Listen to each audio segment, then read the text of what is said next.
అందరికీ నమస్కారం అండి. నేను మీ doctor Karam Raviteja, MD general medicine, Konaseema care hospital, block విజ్ డౌన్, అమలాపురం.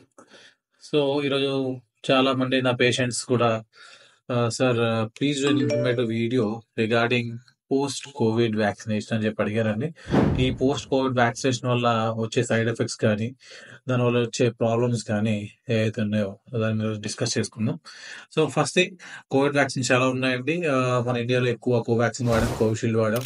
సో, ఈ vaccine single dose, double dose, triple dose కింద వేశారు.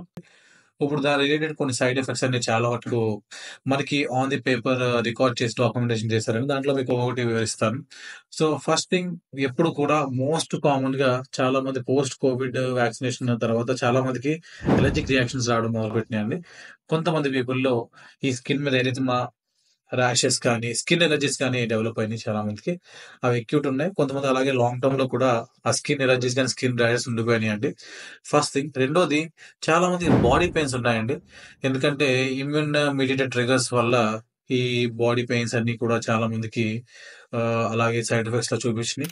అలాగే ఇంకా చెప్పుకోవాలనుకుంటే మోస్ట్ కామన్‌గా చాలా మందికి 2 మేజర్ సైడ్ ఎఫెక్ట్స్ అయితే హార్ట్ స్ట్రోక్ అండి.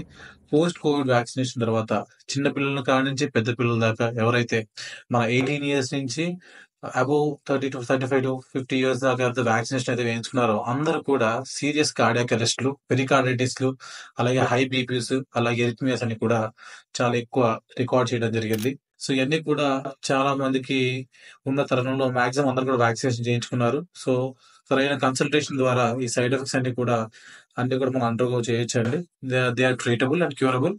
Please do get educated and also మీ సైడ్ ఎఫెక్ట్స్ గాని ఉంటే గనక we are available 24/7 at Konaseema care hospital.